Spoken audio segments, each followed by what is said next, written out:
will call to order and roll call. Director Daniels. I'm here. Vice President LeHue. Nope. Absent. Director Jaffe. I am here. Director Christensen. Here. And President Lather. Here. Okay, so we've called the order. Prior to closed session, we will take public comment. We've received one request to speak on this item.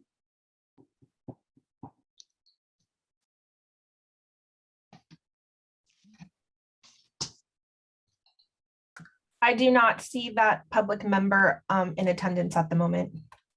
Yeah, I don't see that person either. So Wait, someone Okay, just let's came go on. on. okay, so I will close the meeting to public, to close session, and we will return at 6:20 for the public. Thank you.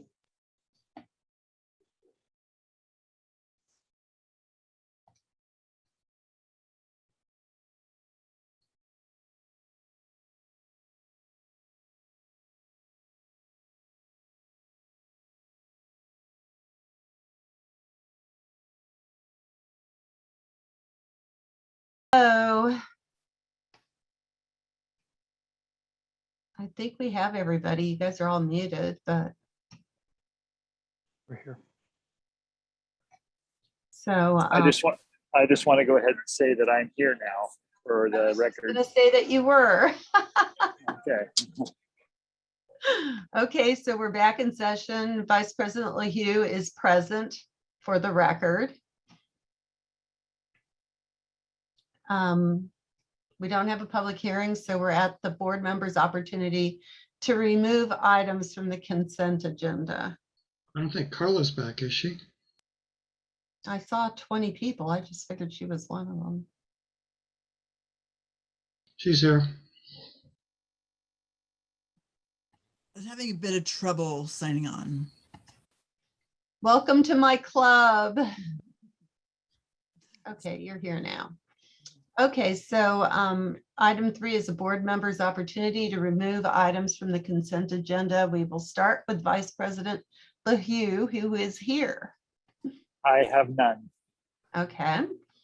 Director Daniels, I have none. Director Jaffe, Nothing to remove. Director Christensen, Nothing to remove.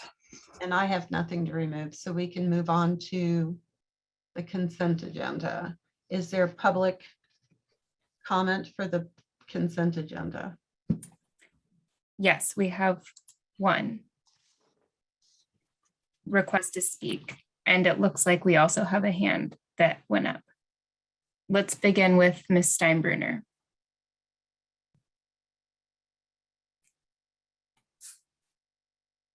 Ms. Steinbruner, your mic is available. Hello, this is Becky Steinbruner. Can you hear me? Yes. Thank you. I have written your board and asked why there is no public hearing. So there was supposed to be a public hearing tonight. Regarding the consent agenda on item 4.3, I looked through some of the expenses and note that there has been a lot of money put toward the country club TCP, 123 TCP treatment, almost $500,000, which is great. I'm glad that you're going to do that treatment. I respectfully ask that you do have a public hearing very soon and not wait and put it in the holiday season when a lot of people are just too busy to attend. I also note that in August, the district paid $44,500 to a lobbyist, Capital Edge, and I wonder why that is still happening when you have received many different forms of federal and state funding for the Pure Water Soquel project, which is why Capital Edge is on board. About why the district paid Aptos Landscape Supply $2,400 for dump fees 30 on seconds. page 20. Thank you. On page 24. I think that's very interesting and would like an explanation. They are not a dump company. They are a landscape supply company. And finally, I note that there was a change order in the Pure Water Soquel project, 2 of them, that has cost $64,000 in addition to what is already being spent. And the T. Hopkins repair Thank is you, at Ms. Steinbrenner. Your time is up. $34,900. Okay, thank you. The next person is Doug. I think I might know this person. Hi, everybody. This is Doug Silvera, Santa Cruz Home Design. I'm here speaking on behalf of James and Claudia Kelly at 506 Pine Street in Capitola. And there's an unusual situation with two water meters on the lot that we've been in contact with the board and staff and engineering. And we wanted to have time we wanted to be placed on the agenda this evening, but instead, we just have received a reiteration of the history of the lot and the water meters that are on the lot.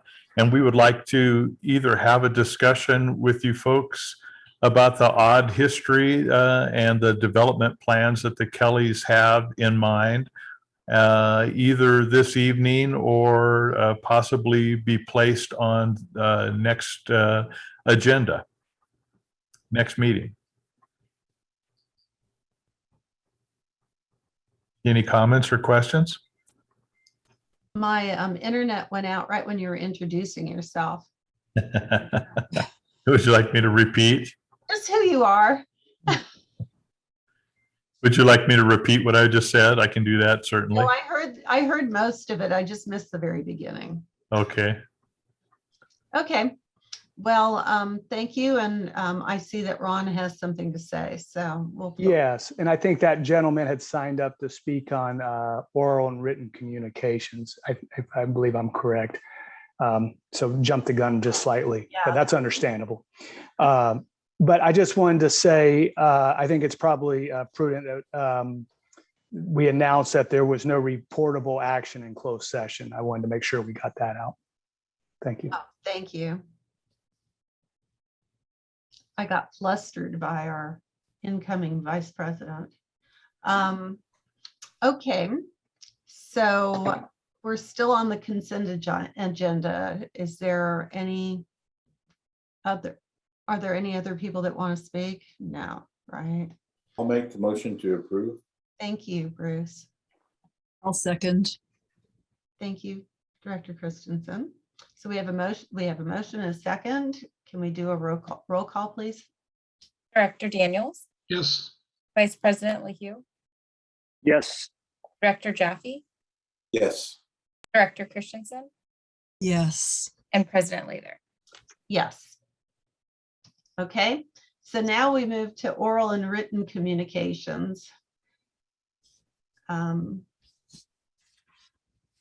Is there anyone interested in speaking on oral and written communications?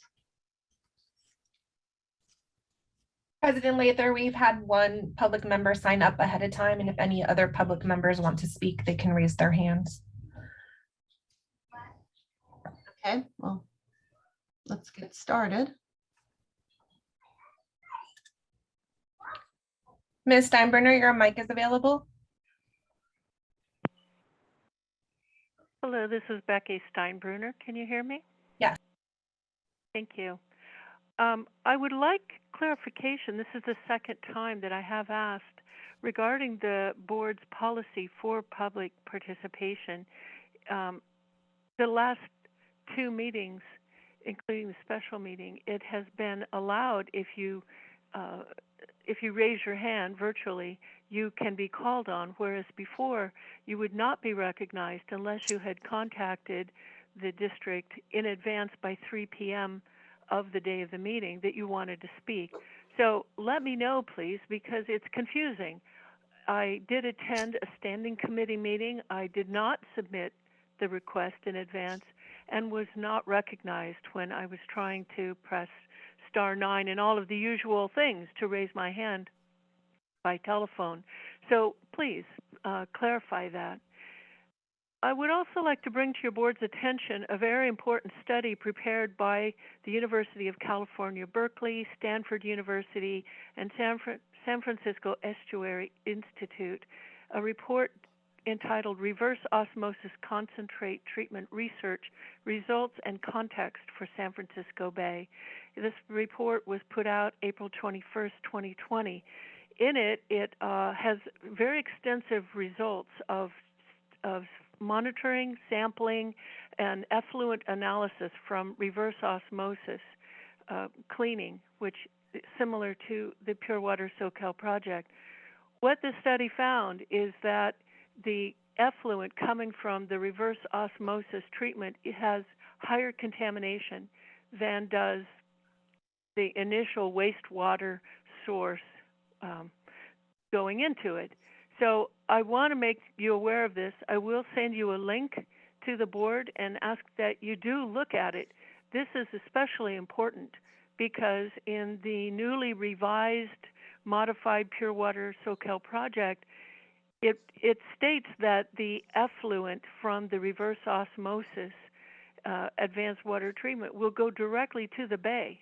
If I read that properly, it will go directly to the bay in the city's wastewater treatment effluent outfall pipe, which, by the way, still has a rupture 65 feet from shore and has not been repaired. So I urge you to look at this. I know your district keeps saying you're going to remove a lot of wastewater going into the bay. You are removing the water, but you're not removing the contaminants. In fact, you're making it worse and concentrating it. So I'll send the link and hope that you will read it. Thank you. Thank you, Ms. Steinbrunner. Are there anybody or any other people interested in speaking? And Ron, did you want to respond to the issue from Doug? Is it Kaplan? No, I don't think it's, I have anything to say on that, President Lather. I will say in regard to Ms. Steinbrunner, if you will read the packet information at the beginning for the board meetings and the standing committees, it should be clear, but you need to read it, and that should help guide you through the process. And I'm not sure about Mr. Kaplan, but I can stand by in case I need to be. Okay. Kaplan?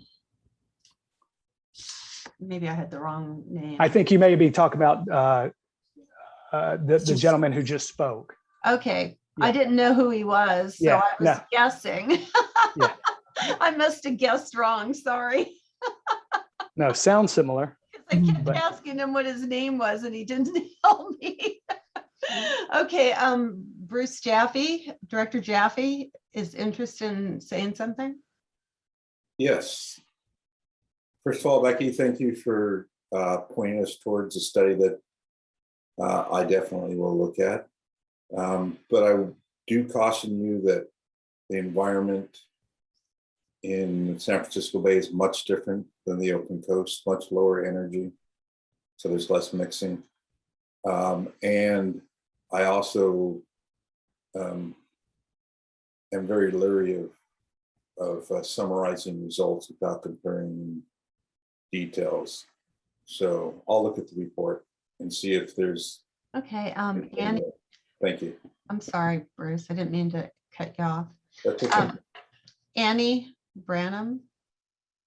Hi, this is Annie from BB Chem filling in for Josh Nelson this week at this meeting. I just wanted to clarify with respect to Ms. Steinbrunner's comment about whether she still needs to submit a request to speak ahead of time. The reason that's changed recently is because of AB 361. So she does not have to submit a request to speak ahead of time anymore. She can be recognized by raising her hand or requesting to speak during the meeting.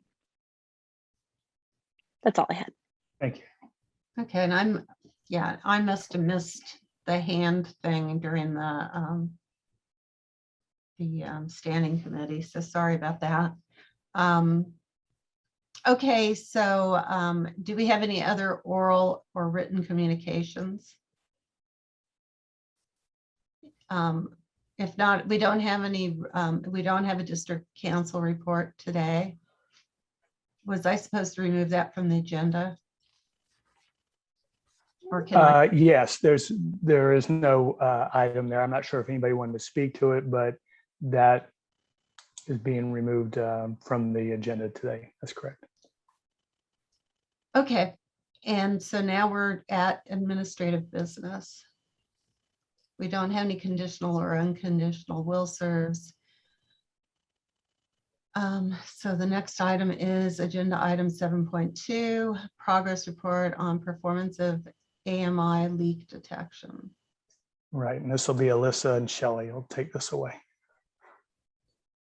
Good evening, board. As a reminder, I'm Alyssa Abbey and the staff analyst in the Conservation and Customer Service Field Department. And I'm presenting item 7.2 on the progress of the Advanced Metering Infrastructure, or AMI, project, with a report on the water savings that we're seeing through the new leak detection process. And this report includes data from January to September of this year. So just a little background. In October of 2018, the board approved funding a transition from our automated meter reading, or AMR, drive-by metering system to AMI. And this project was approved as an offset generating project for the water demand offset program, which mitigates the effects of new development in the district. And AMI allows us to see hourly, daily, and monthly water consumption reads from our customers, as opposed to just monthly, by transmitting the data to a tower rather than being dependent on one of our staff to drive by with the receiver. And so the benefits of the increased read frequency include a much faster leak detection through a daily detection of leaks, and more effective customer notification of leaks, and overall increased engagement of all customer use. And the board approved sale of 86 acre feet of offset credit from the project. We initially calculated double that amount in water savings from the project, but prorated what we were selling because of board concern that the project only met the criteria of additionality, or something that wouldn't have happened anyway, for 10 years rather than 20. And we last brought an update on our progress towards this in March of this year, and that report had covered 2020. So our biggest tools for analyzing all of this new data that we're getting with AMI are two softwares. One is Harmony, which is our meter reading software, and the other is the WaterSmart customer portal. And that further analyzes the data and provides a really useful dashboard to staff, and also provides a portal for customers where they can both pay their bill, track their usage, and sign up for extra alerts.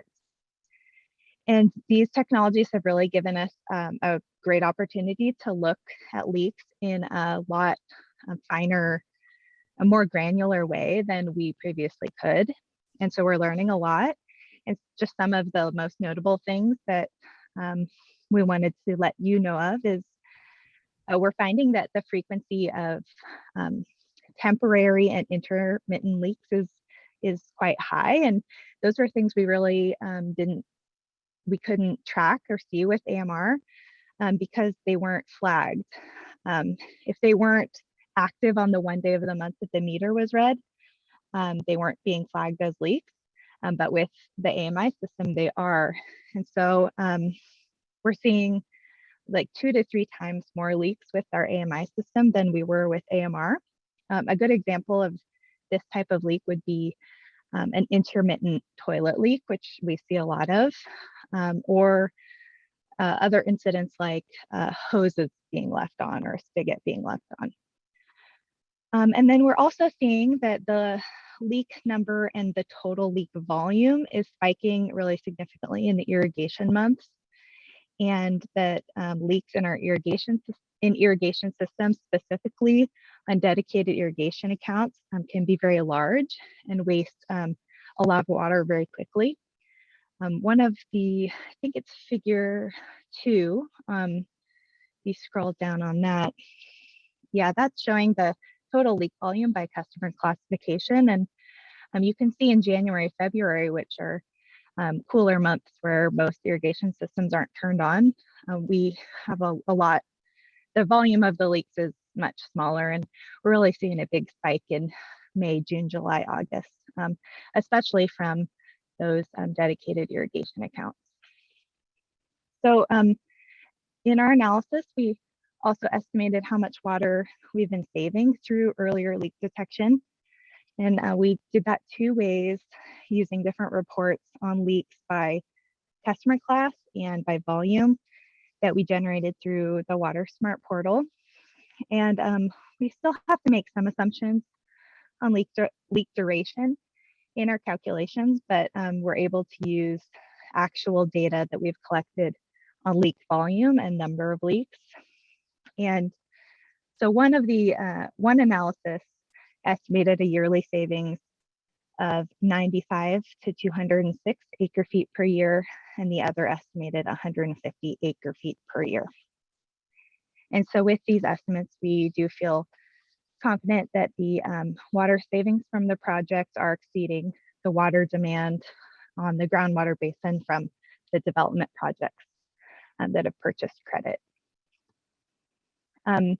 These savings only account for what we think can be saved by faster leak notice, but we do think that there's other savings that can be accomplished through more engagement through the WaterSmart portal. And those are from things like customer set usage alerts and some of the more targeted messaging that we're able to do. And we've been making really good progress with the registration through WaterSmart, and 50% of eligible customer accounts are enrolled. And we've been told by WaterSmart that for where we are in our rollout, that's a really high number. And most of these accounts are paying their bill through the portal. And our experience over the last 10 months and the data we're seeing out of these softwares are giving us some direction and on what we'd like to focus on moving forward with our leak detection program to improve and to save as much water as possible. And so some things that we're going to be focusing on are how to work with irrigation, multifamily, and commercial accounts to quickly get them notice of any leak that we detect, and to focus on the highest volume leaks as much as possible.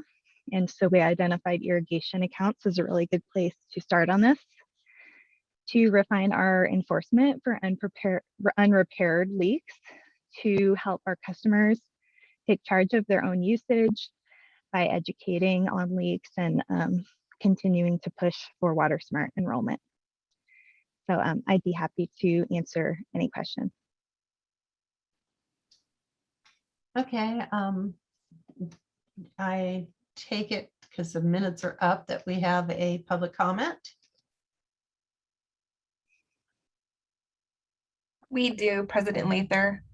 Ms. Steinbruner, your mic is available. Hello, this is Becky Steinbruner. Can you hear me? Yes. Thank you. I appreciate getting this information. I have wondered how much water the AMI system really would save. I was concerned that it would not save as much as had been projected. So I'm happy to hear that. I wonder why there is so much disparity, though, between the numbers. Calculating in one way, it was 95 to 206 acre feet a year. That's quite a difference. I wonder if you could explain that that wide range to make it a little clearer.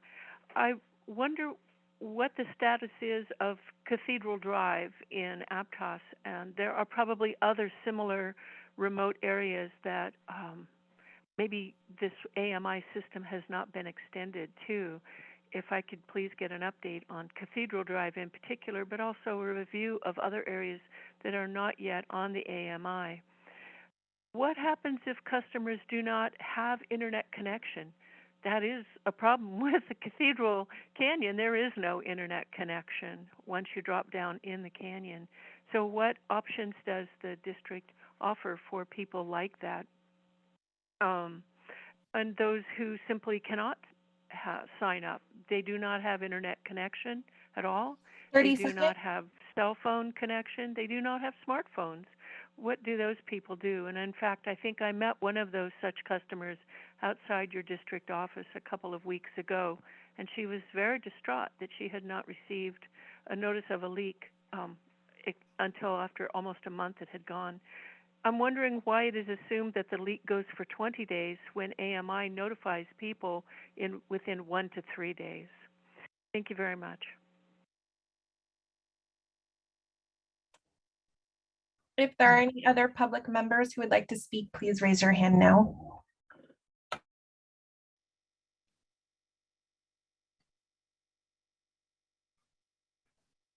It doesn't look like it. So let's move on to director comments.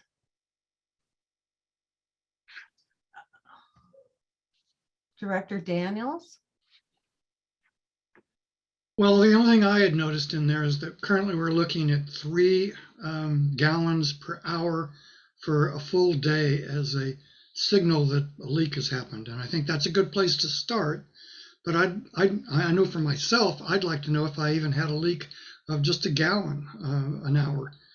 So I'd like to see it, head in that direction. I mean, we might want to make it a little bit more intense and say, the the gallon leak has to continue for 3 days instead of just 1 day and things like that. But we can head in those directions. Okay, Vice President LaHue. Well, I really appreciate the update, and I'm pretty happy to see the engagement from the public. And I think that it's really helpful to the customers, gives them a positive attitude, toward if they're being, helping to catch these leaks. So thank you for the report. It'd be great to get another one in 6 months, and I'll sign up. Okay, Director Jaffe. I was going to ask that question about, is it 6 months for the next update? Or is it a year? I forget what we directed. We had been doing 6 months previously, but it's up to you guys if you'd like to do 6 months or a year. How heavy a lift is it at 6 months? Well, I think we had decided to do that because there's needed to be a certain amount of data. Oh, yeah. No, I was wondering whether if this was if considering that it looks like we're headed in the right direction, and the numbers, although there's uncertainties in them, in the assumptions, it seems like it's meeting our expectations. I'd be willing to go to a longer period of time if it was taking too much staff time to do it every 6 months. And I can add too that if we do it on a yearly basis, that is a more representative look.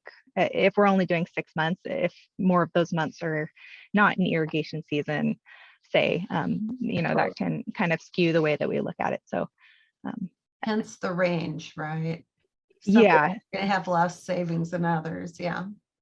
So yearly would help with that. I think Annually is fine. Annually is fine with me too. Yeah. So I think in a motion I will make that. But first I want to ask some questions.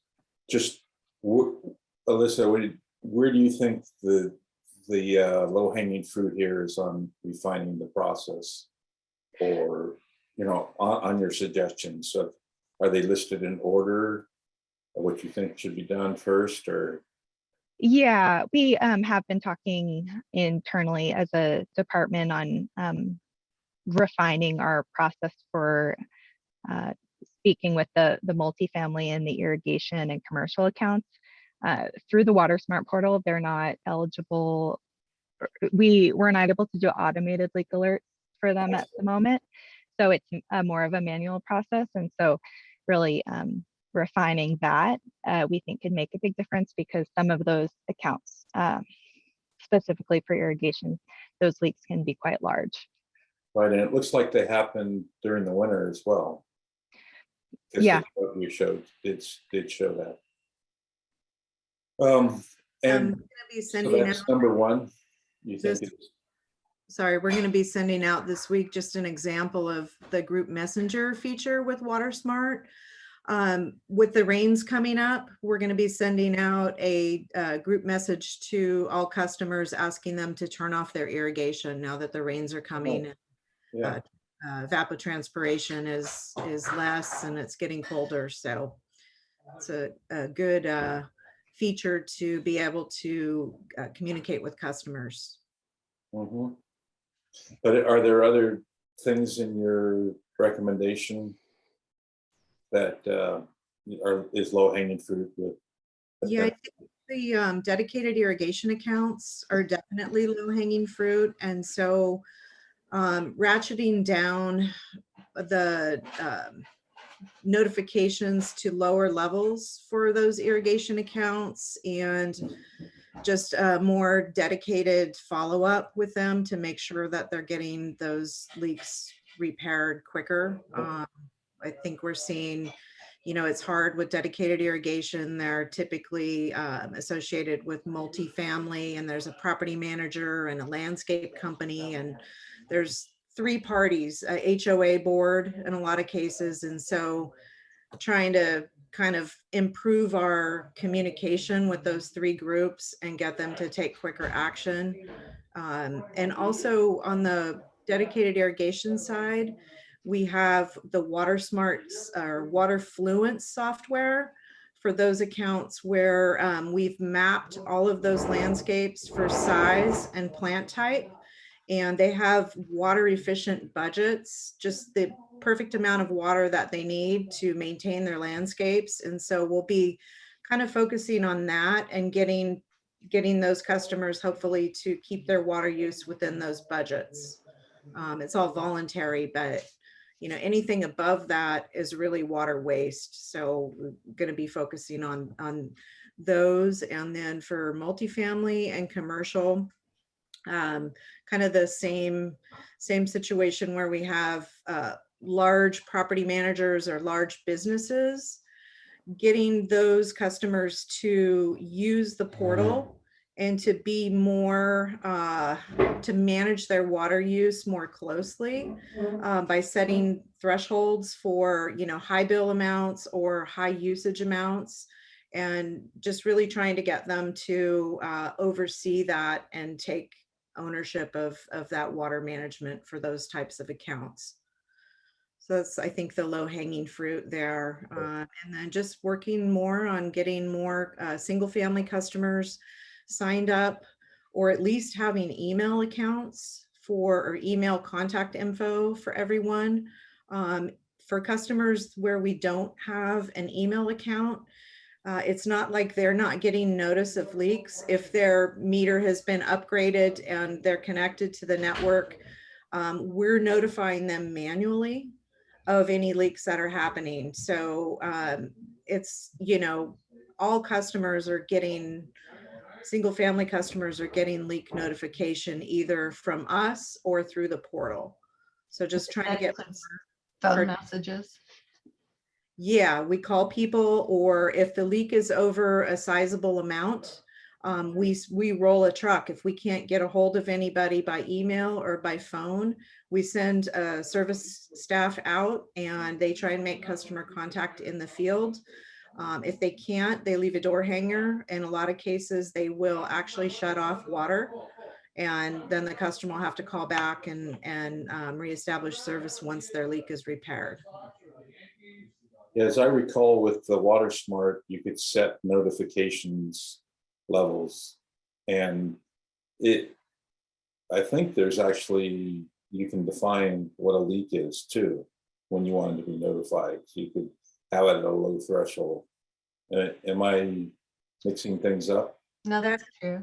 Correct. There's the leak alert, and then there's also the customer can opt in to setting thresholds for usage. If my usage goes, say, 1.5 times over my normal seasonal use, I want to get notified. If my bill amount goes over a certain amount of my normal historical bill amount, then I want to be notified. So there's those optional settings that customers can make.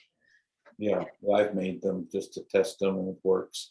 And it goes to my phone as well. I can have it go to my phone. Yeah, it's a great tool. And I think we should educate our customers about how useful it can be for them. So I would support any ideas for getting the word out more on Water Smart. Yeah, and I think one thing worth mentioning, Leslie and Valerie and their team has done a really great job lately of moving a lot of customers from the Tyler online bill pay, auto bill pay, over to the Invoice Cloud bill pay, which is embedded in the Water Smart portal.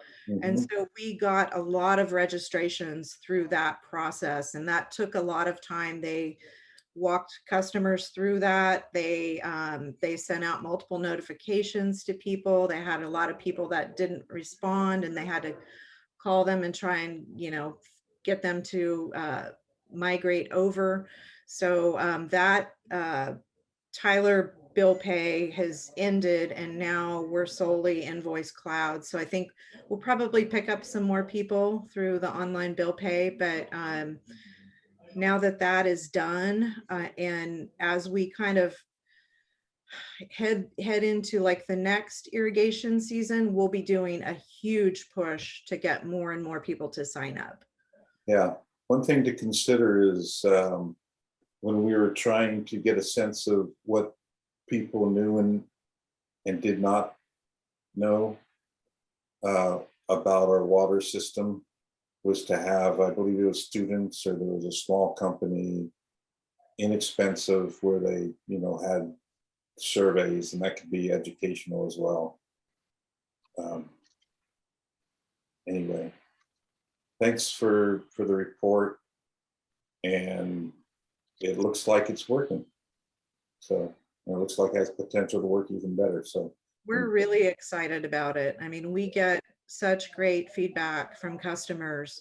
Thank you so much. I left my hose running, or I was trying to irrigate my trees, and it's great. It feels really good to us staff to be able to catch these leaks so much quicker, and to help people, help them not waste water, and help them not have really large bills. So it's, I think, a really great service that the district's able to provide our customers.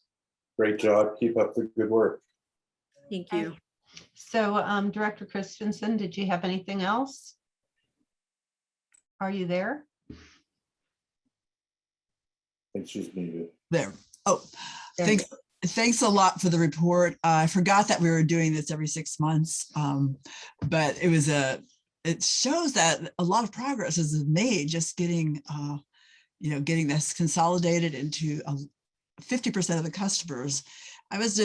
My main question at this point is just, what do you think else we can do to increase the participation of the customers in the Water Smart? I find it really useful myself too, using it. One thing that we have been trying is when we do contact people about leaks and they're not registered for the portal, that's a really good opportunity for us to educate them about how they might be able to avoid a leak in the future, and to track their water use better. So that's something that we're working on.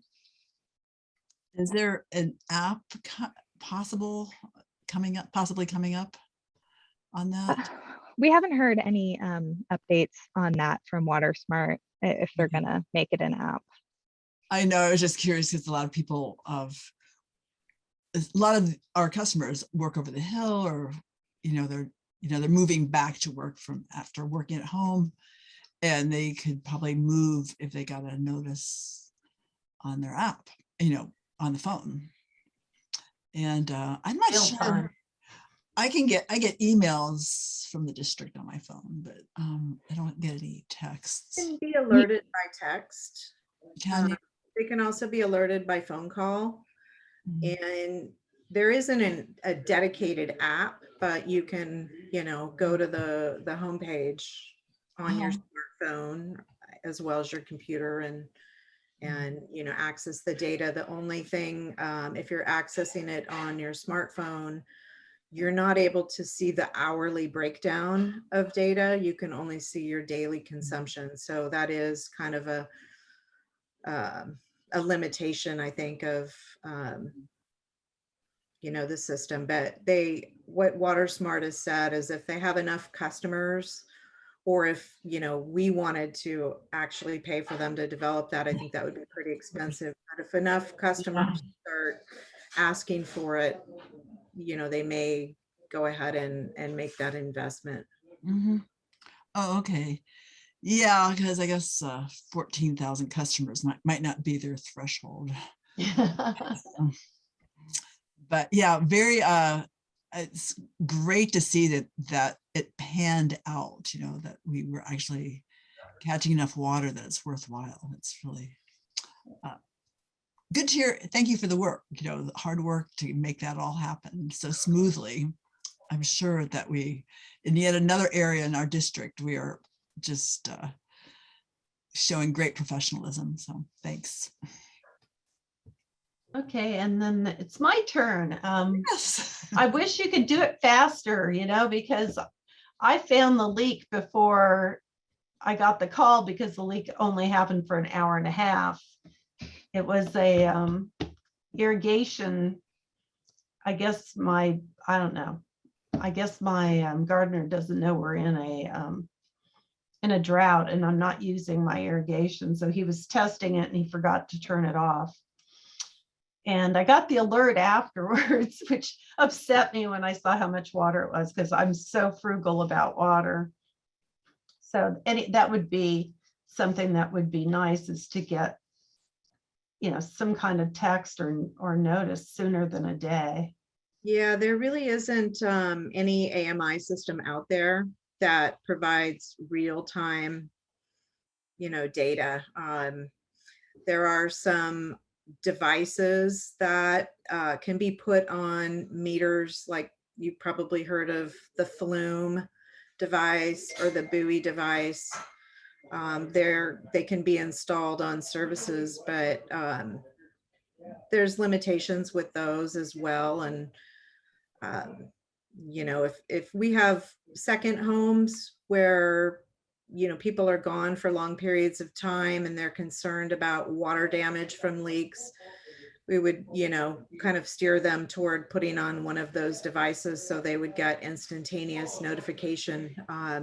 The thing with those also, though, is that they have to be compatible with the type of metering system that you have. And we found out that Flume, because we had a few customers that said, I put a Flume on also, and I'm curious about this, or I'm curious about that. And we did some more research and we found that the Flume is not compatible or has not been tested with our meter. Master Meter is our brand or our vendor. So we kind of had to tell the customer, sorry, it hasn't been tested to perform with our type of meter. So there's nothing we can really tell you about it. Okay. Anyway, I love it. I'm fine. I found out that washing my clothes doubled my water use, but that's because it's just me. So as soon as I wash clothes, it's more water than I use. So no, it's been very interesting. I don't. Do we want a motion to? I'd like to make a motion, but before I do, I want to ask Shelley and Alyssa whether I like the idea of a yearly report, but how should it go through September or August or October or what? I guess the new water year is October, right? So does it make sense to do the water year October through end of September for the report and have it a little later? I think so, because then we get the picture of how the irrigation season went. Okay, I'll make that motion that we get a yearly report on water by water year, so October to September. And of course, it'll take some time to prepare the report, so don't expect that to happen immediately, just whenever it's ready. That's a long motion. So the motion is to change the reporting period to yearly and have the reporting period be the water year, October to September. I think Carla's trying to second it, but she's muted. There was a lot of noise in there, so I turned myself off again. I'll second it. Okay, so we have a motion and a second. Can we do a roll call, please? Director Daniels, Yes. Vice President LaHue, Yes. Director Jaffe, Yes. Director Christensen, Yes. and President Lather. Yes.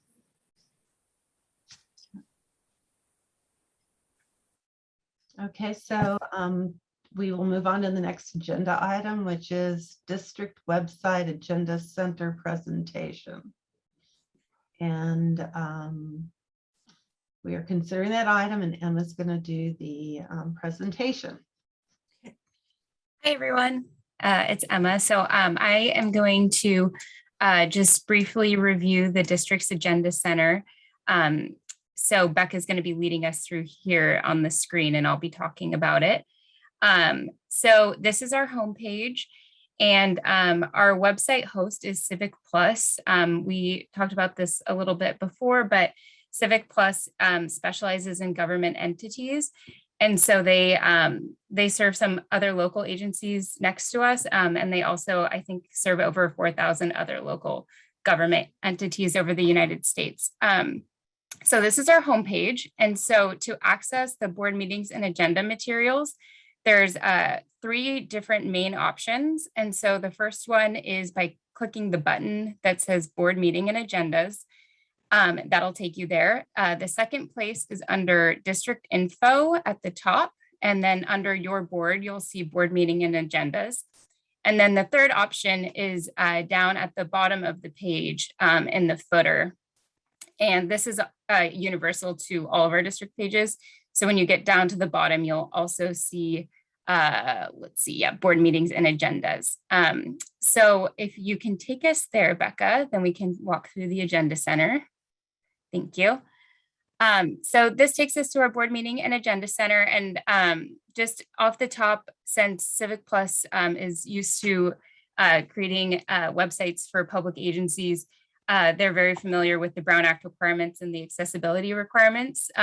So this agenda center complies with all of those, which is one of the main reasons why we wanted to use Civic Plus. So let's see here, just starting at the top, the best way to access the board of directors materials, in my opinion, and I think Becca agrees with me, is by selecting the link under the meeting date that says board of directors regular meeting materials.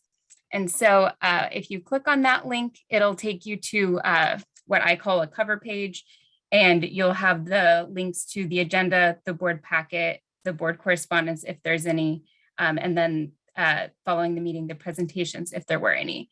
And so if we go back to our agenda center, there's a couple other different options for seeing the materials under download. And so if you show that, Becca, you'll see there's a couple options: HTML, PDF, packet, and previous versions, if there's any.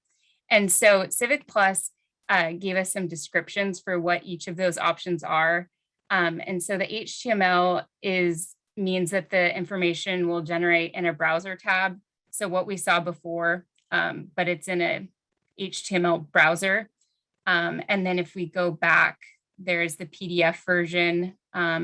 And the PDF is the same content, but it generates in a PDF format with links similar to what we saw in the first option as well. And then the third one is the packet. And this one's a little bit different because it takes all of the meeting materials and compiles it into one large PDF. And so the links on the cover page, those aren't clickable, and instead you scroll through the packet to see what you want. So these are standard, the HTML, PDF, and packet. These are all standard options in the Agenda Center. We can't edit those. And so we talked to Civic Plus about it, and they said just to have, some people have certain preferences for viewing, and so they give those three options. And then let's see here. The other couple of things I should hit on is that the minutes and the video, you'll see those in the main category. So that's, yeah, minutes and video right there. Thanks, Becca. And then at the top under select category, that'll show you all of our committees or all of the categories. So you can either scroll down to see public outreach or water resources or finance. And if you want to toggle those on and off, you can click the little caret next to if you want more or less information. Thanks, Becca. And then if you scroll back up to the top, you can select a category if that is a little better for you to view it. Let's see here. There's also a search bar at the very top of our website. So you can play around with that if you want to. But I think that pretty much covers it. The only other thing that I'll add is that the correspondence that we do include on our Agenda Center, just to make that clear, that's something that's not required by the Brown Act. That's something that the district goes above and beyond in posting. And so we do that just to in an effort for transparency. So I think that was it, Becca, unless you had anything else to add going through here. I would just point out Hydro down here where you can also ask questions, and Hydro will direct you hopefully to the right place. Oh yes, that's our website bot named Hydro. So you can always ask him for help too. So I think that sums up my presentation. We can take public comment, and then I'm happy to answer any questions. I'm going to add one more thing, Emma, that the buttons are always at the bottom of every page if it's not the home page as well. So you can get to those buttons as well on every single web page. Perfect. All right, I believe we have. Okay, so do we have a public comment? Yes, we have one request to speak. Ms. Steinbruner, your mic is available. Hello, this is Becky Steinbruner. Can you hear me? Yes. Thank you. I have actually written to board and staff about some difficulties that I have had with the new website with regard to trying to find agendas for the standing committees. If you look at the main page and you click, it says standing committees information on the district's 3 standing committees. You click on that, and then that takes you to a place where you should be able to, you're supposed to be able to click on getting the agendas in a PDF. At the bottom it says view standing committees agendas and minutes. If you click on that, it takes you to the board, not to the standing committees. So I've written the board about that and would like some help. I do see the icon over on the side there, and I guess if you click on that, it just takes you in a circular path, actually, back to the board agendas, board of directors agendas. So there's a real problem with the loop there. Somehow one time I did find the standing committee, but when I clicked on the agenda, there was none. So that issue I would really like to see rectified. 30 seconds. Regarding the public policy for communication, I would like to see it updated. It says step to the podium. Well, that's not happening right now, so I think it needs to be tailored for the current situation. And that just remove the request to speak item, since that's no longer required. It's confusing to have it there, and people may think that if they haven't requested to speak by 3, they will not be allowed. So I request that. I also Thank ask that you put Steinberg. hyperlinks to the agenda time is as up. LAFCO.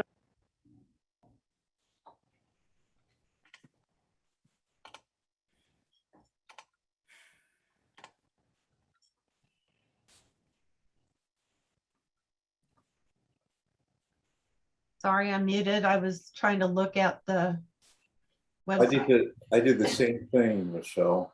And it does take you to the agendas and minutes, but you have to scroll down. You have to scroll down all the way to the First thing is bottom. the board meeting agendas and minutes. So, Right, that's correct. You have to scroll down. You can go to the bot and ask for standing committee and name it. It'll take you directly there too. So that's another approach. Now, I know that I had oral comments for the standing committee, and I really didn't. Actually, President Lather, you did proceed directly. That's why I asked the public member to carefully read what it says, because if you do, you'll see the differences that in the standing committees, there's one opportunity to speak at the beginning, and she may have missed that opportunity at the beginning to. Oh, no, she didn't miss that opportunity. I provided. Okay. Okay, you did. Right. She came in after that. That's what I mean. Okay, She I came just in want to after. make sure I didn't miss something. No, you did That not. was my You did not. understanding. No, is you proceeded correctly. That's what I was trying to say. Yeah, because too many insertions of information during a meeting is too difficult to run a meeting. Right. That kind of meeting. I mean, this meeting is different because there's different rules. But Right. okay. No, just to be clear, you proceeded absolutely appropriately the way our guidelines read. That's why I encourage the speaker to review that. Well, I have, okay. I just want to make sure I didn't do anything inappropriate because it was not. You did my not. intent. Okay. So this is a presentation. Is there any board discussion other than what Director Jaffe and I had to say?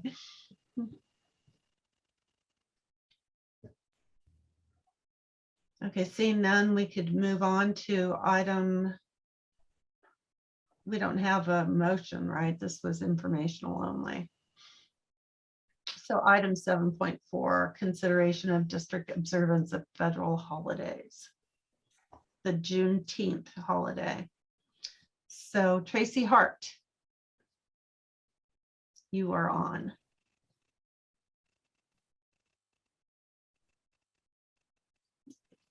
Good evening, Board of Directors, President Lather, and staff. This is Tracy Hart, Human Resources Manager, and I'm presenting an item tonight that the board requested we bring back as part of your regular agenda. Back in June of 2021, President Biden signed a bill which was passed by Congress to set aside a new federal holiday, Juneteenth. In the packet tonight, you have some really interesting history about Juneteenth, as well as a resolution if you're interested in making a motion to consider formal observance of the federal holiday for all staff.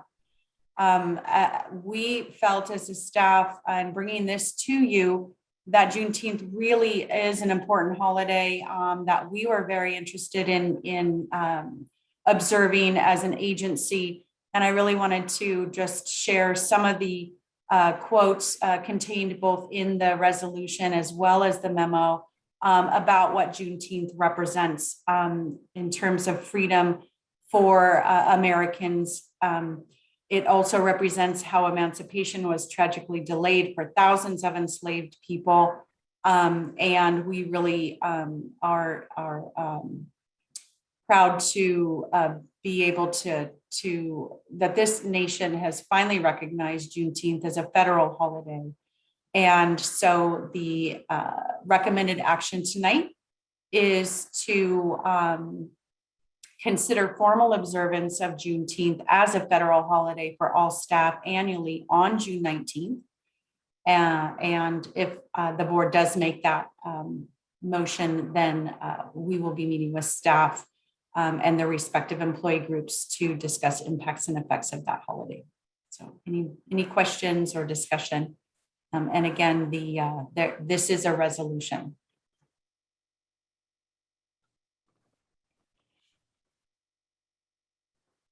I'd like to make the motion. I think we need public comment first. Yeah. Thank you. So we have time for public comment. Is there a public comment? Not receive any requests, but we'll take there the any raise of hands? hands. Okay, I'll second the motion then. Okay, so there was no interest in public comment, right? Or no public were interested in commenting. Okay, so board discussion is now a motion and a second. Do we have any other discussion? If not, let's do a roll call, please. Director Daniels, Yes. Vice President LaHue, Yes. Director Jaffe, I totally agree with it, yes. Director Christensen. You're on mute.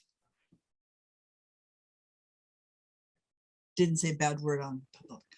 I say yes, and it's a very timely holiday to be observing. Finally. And President Lather. Yes.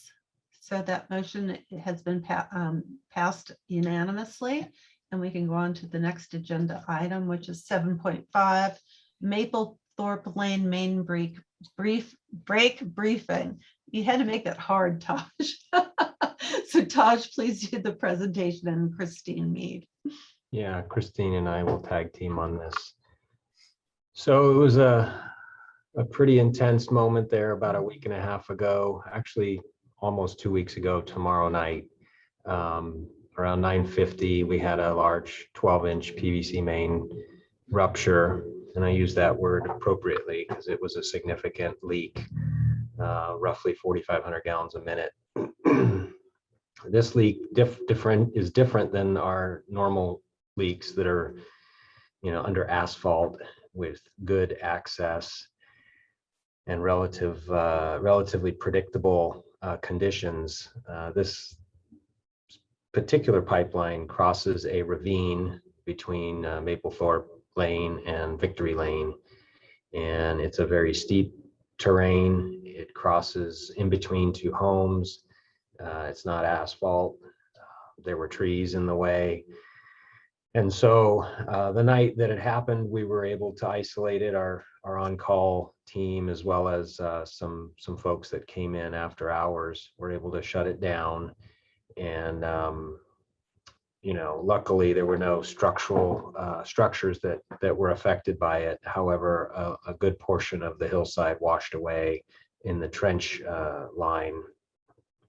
By the time we got it isolated, you can see the chart there, which is showing the tank level and the sudden drop in two tanks. Really, these are two tanks that float roughly at the same elevation at about 420 feet above sea level.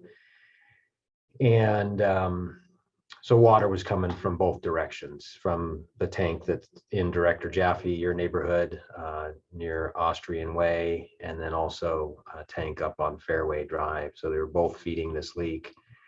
And so that's why you see both tanks dropping. By the time it was isolated, we were able to regroup, and we came back to the office and checked our SCADA screens, and they showed roughly 5 to 6 feet in the Fairway tank. And so we were able to, comfortably feel like that's plenty of storage because of the size of the Fairway tank. That was a critical assumption that was incorrect. And I think I definitely learned a lesson. And the next day, one of our operators, Ben Newman, decided to go up and verify the tank level, in the field and look at the tank. And when he got there, he saw that it was just over 2 feet, which, then the crisis turned, instead of repairing the pipe, we needed to get water back into the tank. The wonderful thing about this pipeline is it's the sole pipeline that fills the fairway tank. The fairway tank also has some boosters that fill the ironwood tank, and that zone was now isolated because of the valves that we had to turn off in order to make repairs on the hillside.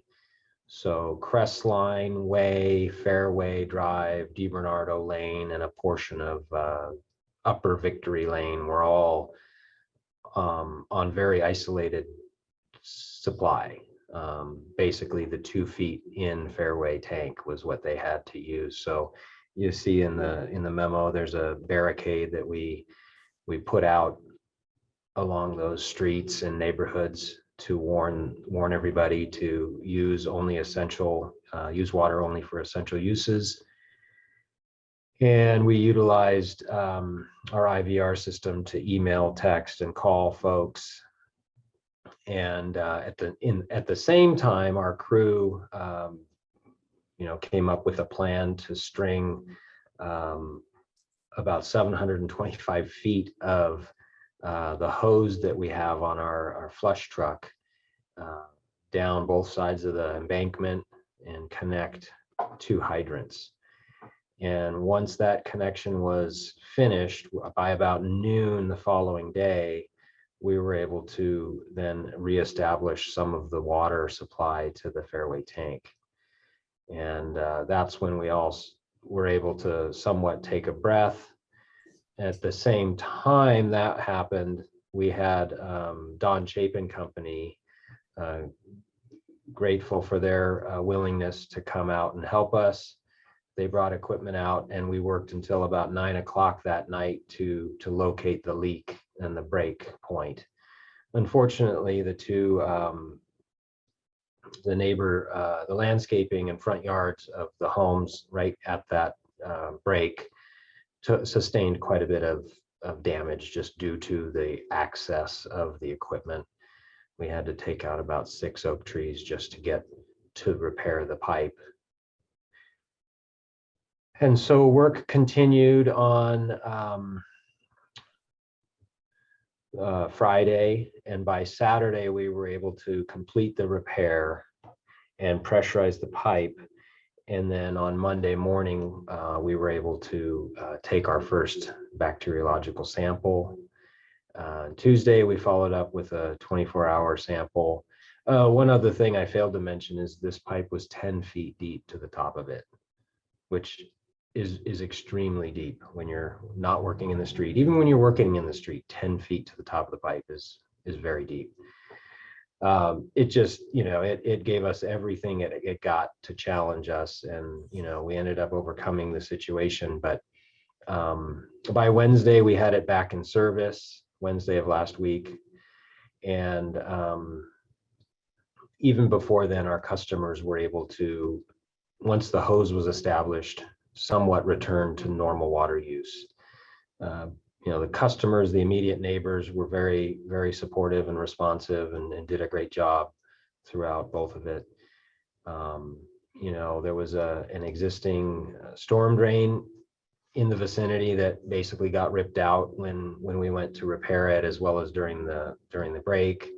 And so that happened late last week, and we had erosion control in place on Friday night. And so this little rain that came last night or the night before last was, welcomed in all regard, because we didn't have to worry about any mud or debris flow. We're looking at the conditions of the pipeline. It did fail on us in 2008. It was not in this location. It was further down the hillside, more close to the bottom.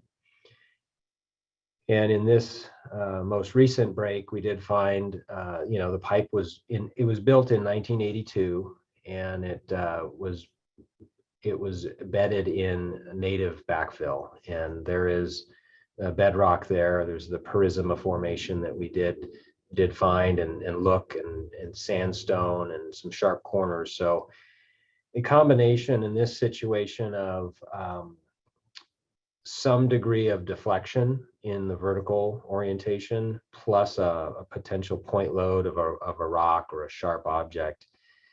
We've tried to figure out if there was some sort of system hammer or cause for it, but we're coming up short.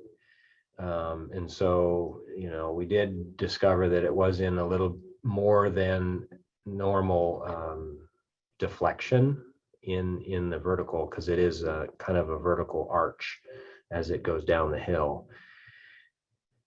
So, we've definitely removed that stress point and put in a little bit more than 20 feet of pipe. And in each connection point, we have a sleeve that allows for deflection. And so any stress that was, in place is now absorbed by those fittings. We're still in the recovery mode for the neighbors, and our insurance company is going to be working with them to reestablish what was damaged. There's two yards that really were utilized as a construction zone, and so they've been very good to work with, and I hope that they maintain a good attitude towards the district as the restoration continues. I'll leave it at that and answer any questions, or let Christine fill in any voids that I left out. Good evening, board. I just wanted to add that basically all staff at the district dropped what they were doing on Thursday morning, notwithstanding all the people who responded at night to this response, and came together, and we had emergency meetings, and we had outreach plans, and we to ask our customers to conserve. And we had every single field person out there when we were hooking up the hoses, and it was just really a group effort. And I just appreciate all my coworkers and for coming together like that. So that's all I wanted to add. Thank you. President Lather, if I may add a few words. Of course. Okay. Yeah, I mean, Christine, the purpose of the memo is to kind of show you a side you don't often see. And when we go into these emergency modes, the whole organization changes structure, and often Christine becomes, the kind of the general manager running it, because she's closest to the incident, and it makes sense. And in this case, it's exactly as Christine said, the things I saw people, we come on the Zoom meeting, like what needs to be done, who's going to do it. And there's, we have protocol, and just any ego flies out the door, and the job gets done. Taj, I know Melanie took me up there and said, you got to see this, and took me up there one night. It was like 9:30, and coordinating the construction crew, the residents coming out saying, hey, this person's doing a really good job, complimenting Taj there. But the whole organization just coalescing and coming together, kind of as Christine was mentioning, is some people said it felt good, especially during these COVID times, right? A chance to connect the way we did. So just very proud of everybody. Thank you. As you should be. So I have, next item is public comment. Is there a public member that wants to speak on this item? There is a raised hand, President Lather. Okay. Ms. Steinbruner, your mic is available. Thank you. This is Becky Steinbruner. Can you hear me? Yes. Thank you. Well, I want to congratulate the staff. That it was a true emergency, and I'm very proud of you too for taking such quick action and really pulling everybody in to address it. I'm curious how you did get notified. What was it someone that heard the water in the ravine? What did bring it to your attention at 9:50 at night?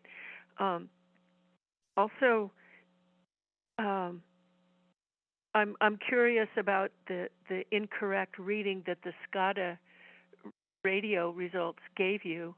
I heard a little bit about that in the supply meeting, that it was an air bubble in the tube, but that gives me great pause, because the Pure Water Soquel project will rely a lot on this sort of communication system as well for notification of problems.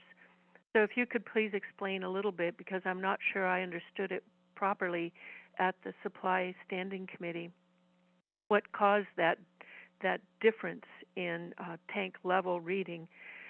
I applaud you for being so resourceful in using 720 feet of hose to connect to a hydrant. And related to that, how did the initial bacteria test come out? And was the second one required or a precaution? Again, very good work. Thank you. And I appreciate your work very much. Thank you. Thank you. Are there any other comments before I go to the board? I'd like to just point out that was pretty resourceful using of our NODES machine. You know, the hose was the hose for that, and that system has stepped into a number of things that the district had to resolve and solve. So it was a way to bring in not only all of the entire district staff to help out, to outreach was there, just customer service, everybody was participating and helping out with this. So I'm glad it was resolved. And I happened to be down at the creek, Soquel Creek, and the morning after the spill, the main break, and it was, didn't even see it. I'm sure that a lot of water flowed down into the creek, but it didn't see it. Didn't see any ruffle or anything. So there was nice containment. So anyway, you couldn't create a better team building scenario. No, a very, very impressive report too from both of you, Christine and Taj, too, about just the description. Okay, are there any other board members that want to say anything?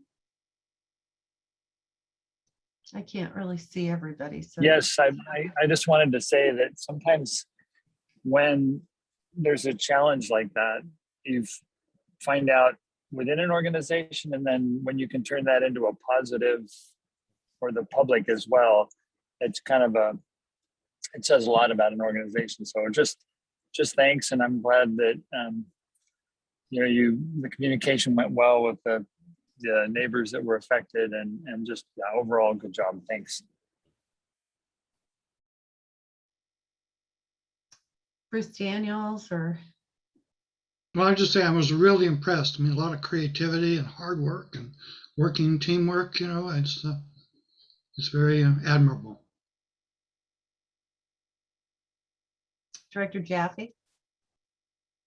A great group of people working at Soquel Creek Water District. And impressive response and quick resolution. I agree. So there is no vote for this, so we can move to Soquel Creek Water District's 60th anniversary, and Tracy's going to present this. Evening again. What a great opportunity to follow that beautiful presentation and showing, really the collaboration of our staff. I've said so many times that our staff amazes me every day, and that was a perfect, recognition of staff coming together and doing some great things. Tonight, we really are super excited to celebrate the Soquel Creek Water District's 60th anniversary. 60 years ago today, on October 19th, 1961, the Soquel Creek County Water District Board of Directors met for the first time after being established by local ballot measure following a devastating flood in 1955. There was established 5 members of the community that were elected to carry out the purpose of providing flood control and water conservation services. Note in the memo, the county designation was later dropped from the title.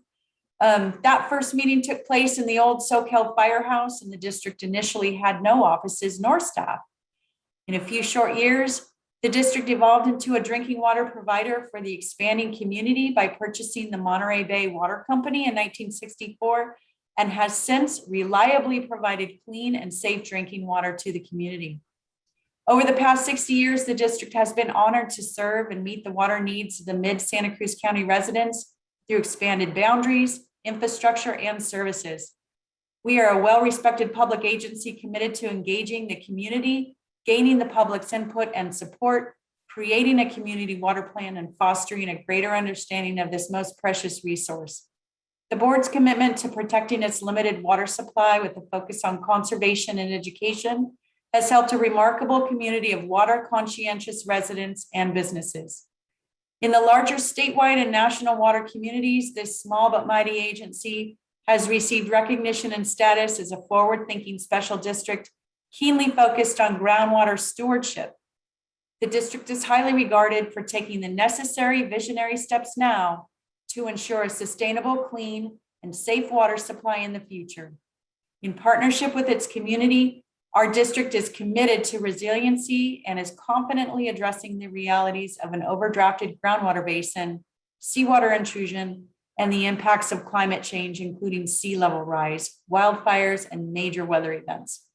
Today, as the board of directors celebrates its diamond anniversary, the district is directly addressing these important realities while never diverging from its core functions of safe and reliable water delivery, caring for those in the community it serves, and being a diligent steward of local water resources. To all the past and present board of directors, district staff, and community members, we honor the many successes achieved over the past 6 decades of Soquel Creek Water District. There's great pride in being a stalwart community partner committed to providing reliable and safe water now and going forward in the next 60 years and beyond. We do have a resolution that we are super proud of and are excited for the board of directors to take motion by roll call and adopt in recognition of the district's 60th anniversary. And one of the things that I really wanted to share with the board, we have such a fantastic outreach department. As I was looking on social media this evening, we actually pushed out the 60th anniversary notice through social media. And we had one of our fantastic customers respond but via social media and said, just because you turned 60, don't retire. We still need your great tasting water. Keep up the great work. So we're excited to present this resolution tonight in honor of our agency.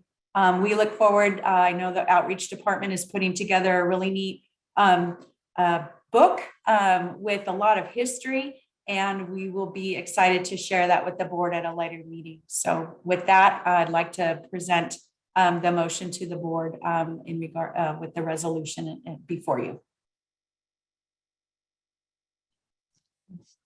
Thank you, Tracy. Do we have public comment?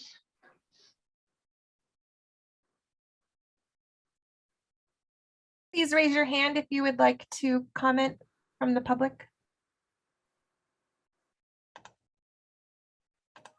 It doesn't I look. am not seeing any, President Lather. Okay, and it looks like Ron Duncan has his hand up. Thank you. I'd be remiss not to say something. Tracy, well done. You brought chills to me. I just want to thank the board for their vision. It's amazing. It's not easy. You do a great job and appreciate the guidance. Thank you.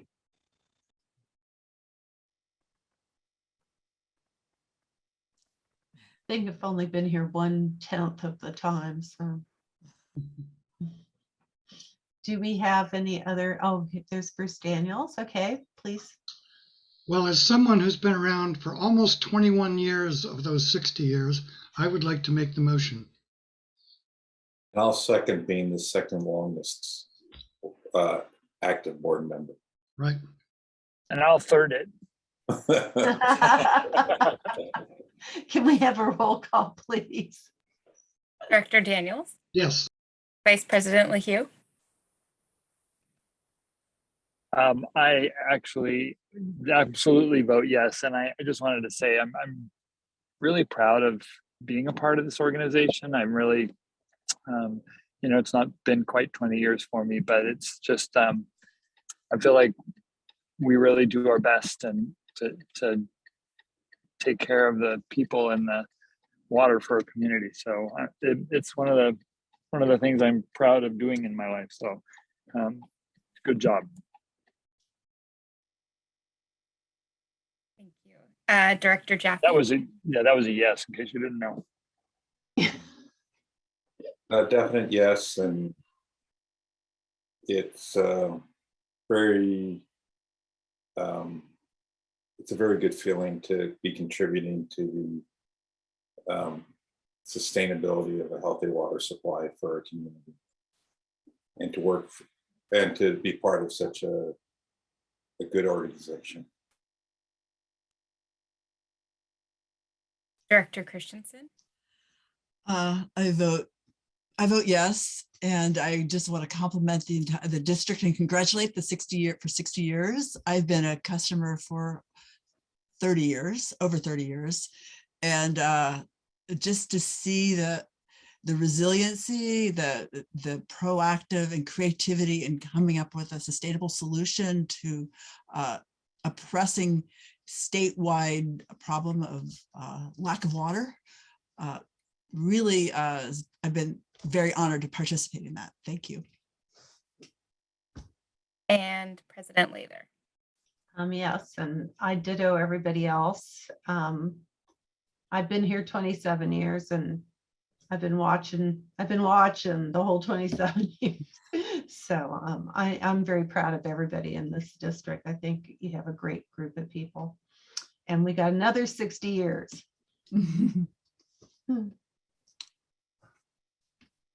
Did I say yes? Yes. I got a yes. Thank you. Okay, so this the item is a unanimous vote, has a unanimous vote, and we'll go on to the next agenda item, which I believe is adjournment.